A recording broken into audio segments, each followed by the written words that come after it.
de que Jesús sana a un sordo mudo, ¿ya?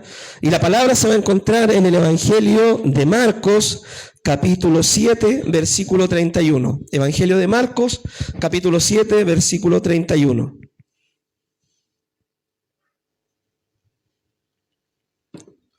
Amén. Marcos, capítulo 7, versículo 31. Si lo tiene, le damos lectura ahí sentadito, ¿cómo está? Dice así la palabra del Señor. Volviendo a salir de la región de Tiro, vino por Sidón al mar de Galilea, pasando por la región de Decápolis, y le trajeron un sordo tartamudo, y le rogaron que le pusiera la mano encima. Y tomándole aparte de la gente, metió los dedos en las orejas de él, y escupiendo, tocó su lengua, y levantando los ojos al cielo, gimió y dijo, Efata, es decir, sé abierto. Al momento fueron abiertos sus oídos y se desató la ligadura de su lengua y hablaba bien. Y les mandó que no lo dijesen a nadie. Pero cuanto más les mandaba, tanto más y más se divulgaban. Y en gran manera se maravillaban diciendo, bien lo ha hecho todo. Hace a los sordos oír y a los mudos a hablar. Amén. ¿Cierto? Hoy día vamos a estudiar sobre Jesús sana a un sordo mudo. Amén. Bien, los milagros, ¿cierto?, que hacía el Señor servían como autentificación del mensaje que él predicaba. Cuando Dios levantaba profetas en el Antiguo Testamento, los profetas daban una palabra, ¿ya? Y muchas veces esa palabra era confirmada por una señal, un milagro, o porque la profecía se cumplía. Entonces eso daba credibilidad al mensaje del profeta. En el caso de Cristo, todos los milagros que Cristo realizó daban credibilidad de que Él era el Mesías. Él era el ungido, el Hijo de Dios, y que Él predicaba, ¿cierto?, el Evangelio, y Dios respaldaba el mensaje que Él predicaba por medio de las señales, los milagros, las maravillas que Cristo realizaba, ¿ya? Los primeros cristianos, ¿cierto?, también realizaron muchos milagros. Cuando nosotros vemos en los evangelios mismos, dice que Cristo los mandó a predicar a los discípulos de 2 en 2, y dijo, donde vayan, echen fuera demonios, pongan las manos sobre enfermos, sanen a los leprosos, de gracia recibiste, dad de gracia, ¿cierto? Entonces Cristo los comisionó a los primeros apóstoles para que hicieran muchos milagros durante su ministerio. Cuando el Señor resucitó, ¿ya?, y le dio la gran comisión a la iglesia, en Marcos capítulo 16 dice, estas señales seguirán a los que creen. Hoy en día lamentablemente hay iglesias que no creen en esto, ya no creen en que uno puede orar por un enfermo y se sane, no creen en echar fuera demonios, ya no creen en lo sobrenatural de Dios, no creen que Dios pueda hablarte por un sueño o cosas así, en el hablar en lengua. Hasta muchas veces hay gente que se burla de eso, se ríe de eso, lo desacredita, ¿cierto? Lo toma todo para la chacota y no creen, son incrédulos. Pero la Biblia bien dice, estas señales seguirán ¿a quién? A los que creen, ¿ya? Y nosotros hemos creído en un Dios sobrenatural, en un Dios que hacía milagros en el Antiguo Testamento, cuando Él vino acá a la tierra, y que lo siga haciendo hoy, porque la palabra de Dios dice en el libro de Hebreos que Jesucristo es el mismo de ayer, hoy y por los siglos. En Él no hay mudanza ni sombra de variación, ¿ya? Entonces nosotros creemos en estos milagros. En el tiempo de la iglesia, Jesús le dijo a los discípulos, ¿cierto? Vayan, echen fuera demonios, hablarán nuevas lenguas, si comieren cosas mortíferas no les hará daño, sobre los enfermos pondrán las manos y sanarán. Esto nosotros lo vimos en el ministerio de los apóstoles. Cuando los apóstoles fueron, predicaron la palabra, muchos milagros ellos realizaron. Vemos, ¿cierto?, de que un día iba Juan con Pedro a orar al templo a la hora de la oración, había un cojo de nacimiento, oraron por él, ¿cierto? Se sanó, multitudes se convertían al ver los milagros. Pablo también Dios lo usaba para hacer, dice la Biblia, milagros extraordinarios. Dice de que era tan solo que llevaban los delantales de Pablo, una polera, una camisa, y se la ponían a los enfermos y los enfermos se sanaban. Dios usó a los primeros apóstoles grandemente, una porque tenían mucha fe, tenían mucha comunión con Dios, vivían en santidad, estaban alineados con la voluntad del Señor. Y no tan solamente los apóstoles hacían milagros. Dice la Biblia de que Esteban, el primer diácono de la iglesia, Dios lo usaba para hacer milagros extraordinarios. Y era un diácono, era un líder en la iglesia.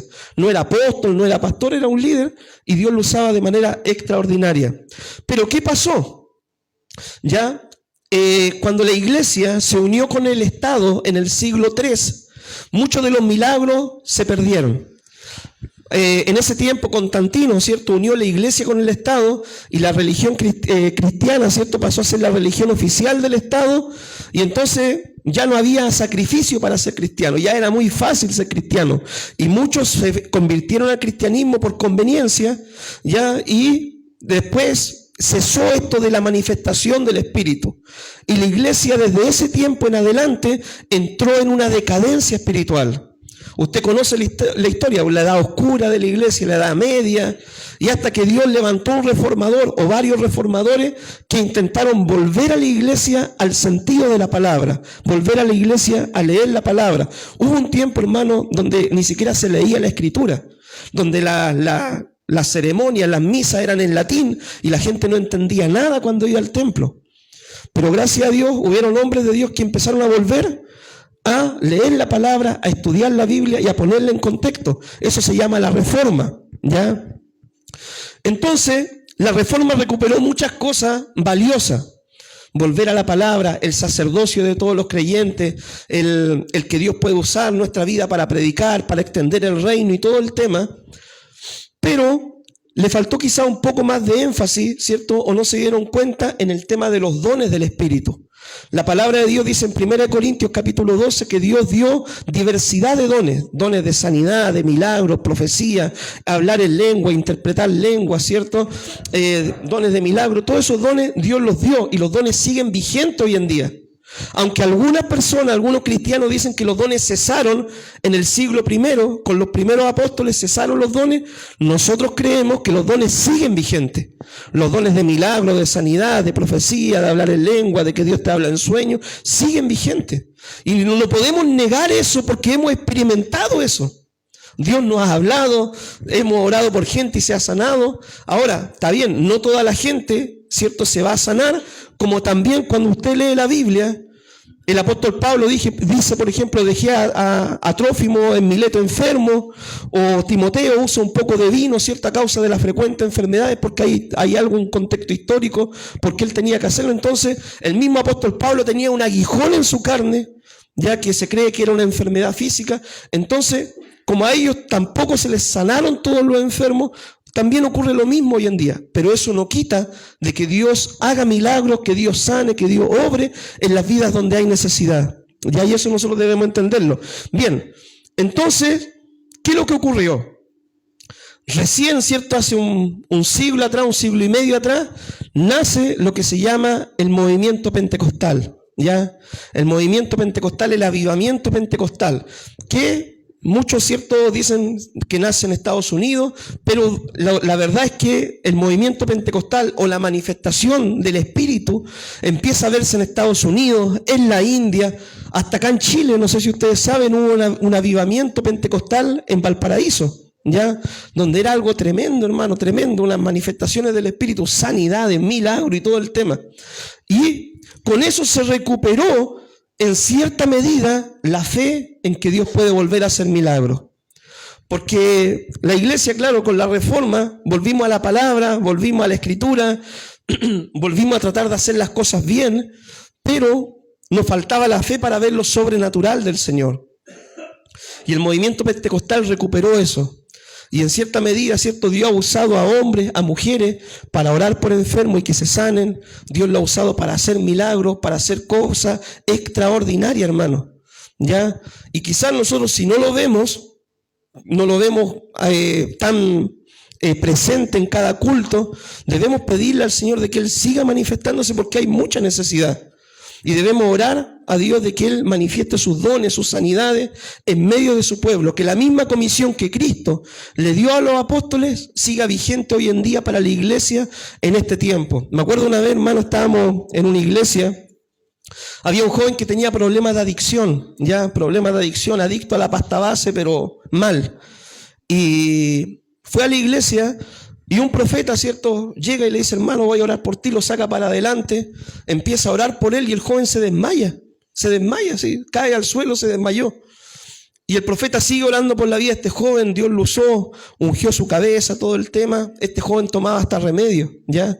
Tomaba remedio y todo, tenía que ver psiquiatra, psicólogo, todo el tema. Y después lo levanta el joven y el joven se recuperó, hermano. Dejó los remedios porque Dios hizo una obra, pero total en la vida de este joven. Se recuperó, dejó las drogas por ese tiempo, no sé después qué es lo que habrá pasado con la vida de él, porque ocurre muchas veces que Dios hace milagros y después la gente se va, se olvida del Señor, ya como le pasaba a Cristo mismo. Pero eso no quita de que Dios muchas veces haga milagros, y Dios sanó a este joven de una forma extraordinaria.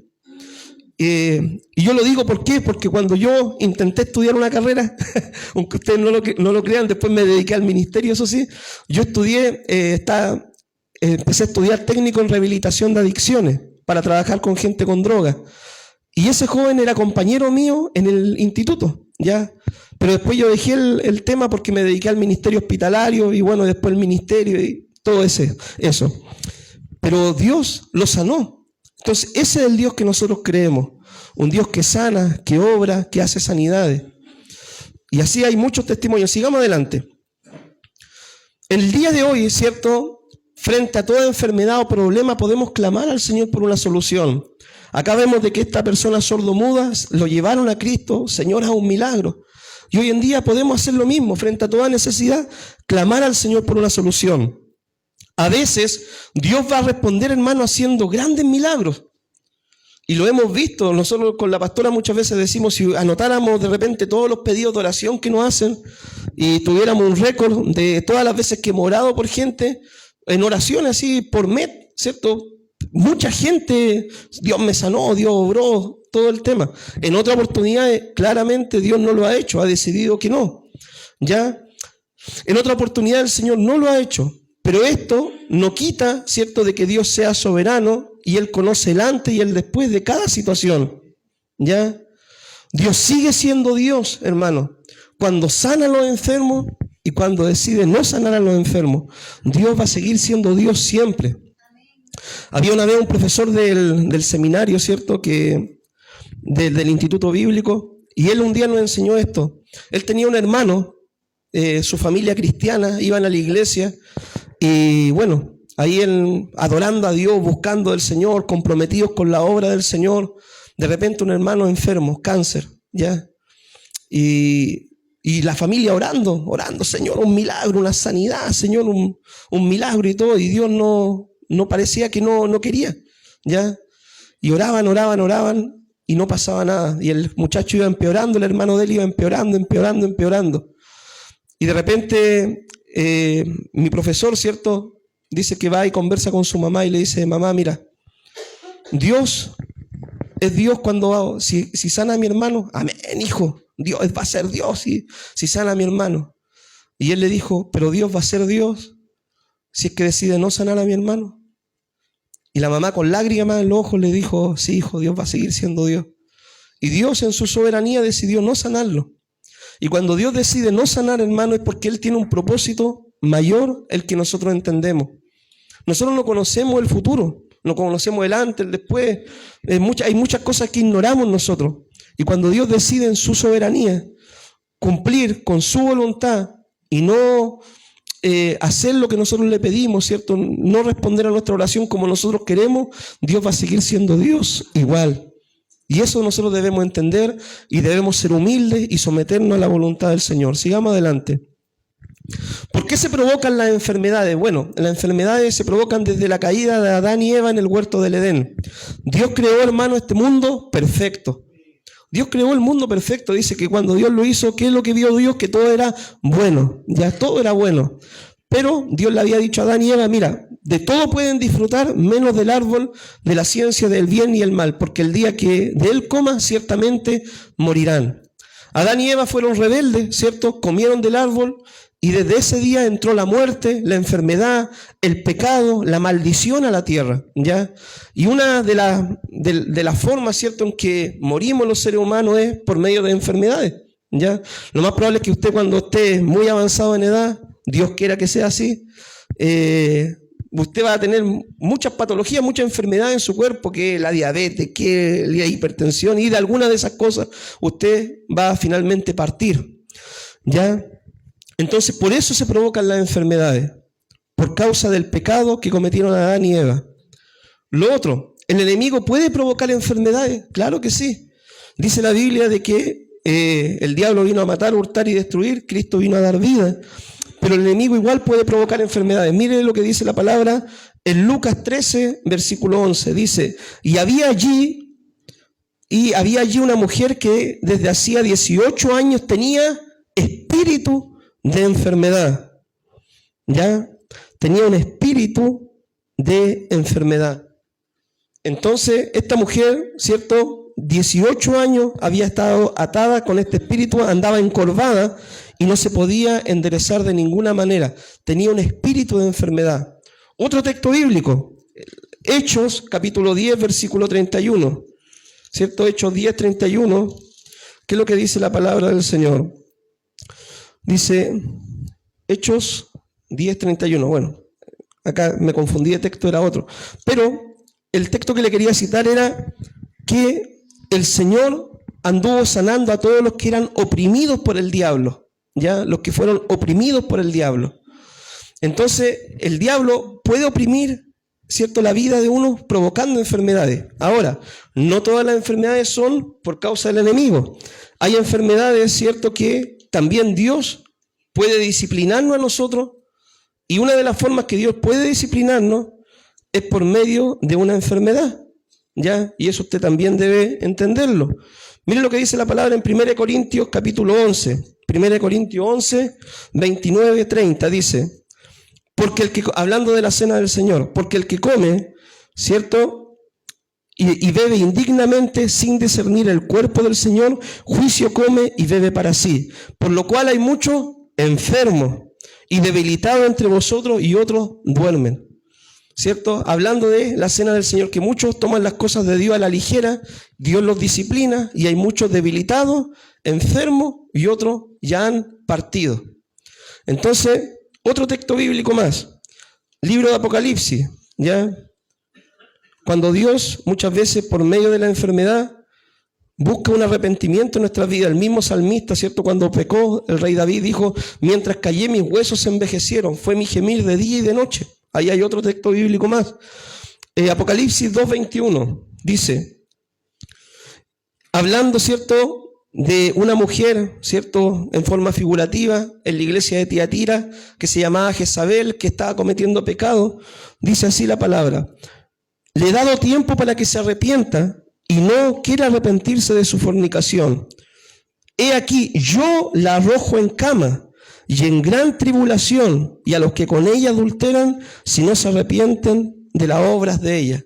¿Quién la arroja en cama y en gran tribulación? Dios, dice, le he dado tiempo para que se arrepienta, no quiere entender, yo la arrojo en cama y en gran tribulación. Entonces, hermano, muchas veces las enfermedades pueden ser también por disciplina de parte del Señor. Ahora, también hay enfermedades que son por nuestra irresponsabilidad. Por ejemplo, Pablo le habla a Timoteo, ese texto que citábamos al principio, y le dice, mira, usa un poco de vino a causa de tus frecuentes enfermedades. ¿Qué es lo que sucedía en ese tiempo? El agua, ¿cierto?, llegaba a la ciudad, no como las cañerías que tenemos nosotros hoy en día. ¿Ya? El agua venía por tubo, acueducto, y muchas veces venía con mineral y todo el tema. Y cuando la gente tomaba esa agua, se enfermaba del estómago. Entonces, Timoteo estaba sufriendo enfermedades de su estómago, ¿cierto?, por tomar esa agua no purificada, no muy limpia. Entonces Pablo le dice, mira, una de las formas que hay para purificar el agua es que tú la mezcles con un poquito de vino, no con Coca-Cola, que se entienda, ya, con un poquito agua, con un poquito de vino, ¿cierto? Y esa agua ahí tú te la puedes tomar y no te va a hacer mal a tu cuerpo. Entonces, ¿de qué es lo que sacamos de esto? De que muchas veces hay enfermedades que nosotros podemos provocarnos, ¿cierto?, por no cuidar nuestra salud física. Ya, sigamos adelante. ¿Qué es lo que debo hacer si estoy enfermo? Debo pedir a Dios mi sanidad. Si nosotros estamos enfermos, cualquier enfermedad, hermano, que usted pudiera tener, debe pedirle a Dios que Dios lo sane. Lo otro, debo pedir a los hermanos de la iglesia que oren por mí. Dice la palabra, ¿está alguno enfermo? En Santiago 5:14, llame a los ancianos de la iglesia, oren por él, ungiéndole con aceite, la oración de fe sanará al enfermo. Pero ¿qué más dice? En Santiago 5:15, dice, si ha cometido pecados, ¿cierto? Los confiesa para que Dios lo pueda sanar. Muchas veces, hermano, la enfermedad viene por causa de nuestros pecados. En otras ocasiones, como expliqué, puede ser un ataque del enemigo, puede ser por nuestra irresponsabilidad, pero algunas veces por nuestro pecado, ¿ya? Lo otro, ir al médico, ¿ya? Si usted está enfermo, ha orado, le ha dicho al pastor que lo unja, le ha pedido a los hermanos que oren por usted y ve que no pasa nada, vaya al médico, hermano, ¿ya? Vaya al médico, no es falta de fe, dice la Biblia, ¿cierto?, de que Lucas era conocido como el médico amado, ¿ya? Vaya al médico, no hay problema con eso. Si se tiene que tomar un paracetamol o un remedio, tómeselo, no es falta de fe eso, ¿ya? Y lo otro es hacer los cambios necesarios para recuperarse. Dieta, ejercicio, cambios de hábitos. El otro día, ¿cierto?, una hermana me dijo, pastor, ore por mí, ya, ore por mí que estoy un poquito enfermo y todo el tema, ya. No hay ningún problema en orar. Pero después yo le dije, hermana, mira, si tú no haces dieta, no haces ejercicio, no cambias tu hábito alimenticio, ya, nosotros podemos orar todo lo que podamos, pero el milagro no va a ser hecho, porque hay cosas que tenemos que hacer nosotros en nuestra vida. Ya no podemos pedirle a Dios, Señor, no sé, sáname, Señor, de la gordura, y si yo voy y me como todos los postres, pues, ¿me entiendes, no? Señor, sáname de, no sé, de la diabetes y voy y me mando una Coca-Cola entera. No, sería una inconsecuencia. Entonces, ¿puedo pedirle al Señor sanidad? Sí, pero también debo ser consciente y debo hacer los cambios en mi vida, ya que son necesarios para estar bien de mi salud. Ya, sigamos adelante. ¿Qué aplicaciones sacamos de esta palabra? Hoy día hablamos, ¿cierto?, como tema general, la sanidad. Lo primero es que nuestra responsabilidad como creyente va a ser siempre orar por sanidad y por milagro, ¿ya? Pero los resultados se los dejamos al Señor. Cuando hay alguien enfermo, hermano, alguien quiera orar por sanidad y todo, pídale al Señor con fe. Señor, haz un milagro, una sanidad, y pídale, hermano, y bien pentecostal, y aleluya, y con zapateo si quiere también, y todo el tema. Y ore y clave a Dios un milagro, pero déjenle el resultado al Señor. No cometa el error de decirle, Dios te va a sanar, si Dios no le ha dicho a usted eso.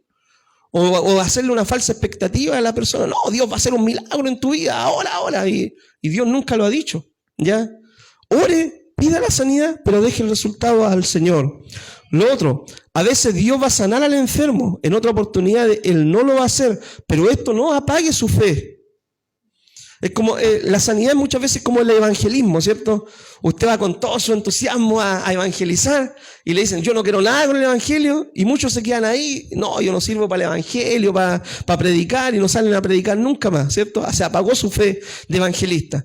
Y puede pasarle lo mismo a usted, que de repente usted va a orar por un enfermo y ora y clama con toda la fe, una sanidad, un milagro, y de repente quizá el enfermo parte y usted va, ¿y qué pasó? O sea, Dios ya no sana y perdió su fe, y ya después no vuelve a orar por sanidad por los enfermos. Y no, hermano, a veces Dios tiene planes que son más altos que lo que nosotros no entendemos. Cuando Dios decide dejarnos un aguijón y no sanarnos, es porque Él tiene un propósito mayor al que nosotros podemos ver. A veces Dios, hermano, va a decir que no, pero Él tiene un propósito mayor del que nosotros podemos ver y darnos cuenta. Así que Pablo, por ejemplo, dice, rogué 3 veces, Señor, que me sanara. Y Dios le dijo, Pablo, bástate en mi gracia. Mi poder se perfecciona en tu debilidad. ¿Ya? Y a veces Dios, ¿cierto?, nos deja el aguijón para un recordatorio de donde Él nos sacó, de lo que Él hizo con nosotros. ¿Ya? Entonces nosotros debemos siempre, con humildad, servir al Señor. Si hay alguien enfermo, oremos con toda la fe, dejemos el resultado al Señor, ¿ya? Y creamos siempre en lo que Dios puede hacer. Así que oramos al Señor. Padre, te damos gracias, Dios mío, en este día. Señor, tomando este texto bíblico, hablamos sobre lo que es la sanidad divina, Señor, lo que enseña tu palabra acerca de este ministerio, de esta enseñanza, Señor, de poner las manos sobre los enfermos y que estos sanen en tu nombre, Señor. Tu palabra declara, Dios mío, de que estas señales van a seguir a la iglesia, y te pedimos, Padre, de que en este tiempo nosotros podamos seguir viendo señales, seguir viendo maravillas, podamos seguir viendo, Señor, los enfermos sanados, que cuando coloquemos las manos, Señor, ocurran milagros extraordinarios como ocurrían, Señor, en aquellos tiempos, Señor, cuando tú comisionaste a tus primeros apóstoles, Dios mío. Amado Dios, creemos que tú eres sobrenatural, que tú eres todopoderoso, que para ti no hay nada imposible. Señor, somos una iglesia que creemos en milagros y te pedimos que tú los sigas respaldando la predicación de la palabra a través de estos. En el nombre de Cristo pedimos todo. Amén y amén. Que Dios les bendiga, mi hermano. ¿Amén, pastora?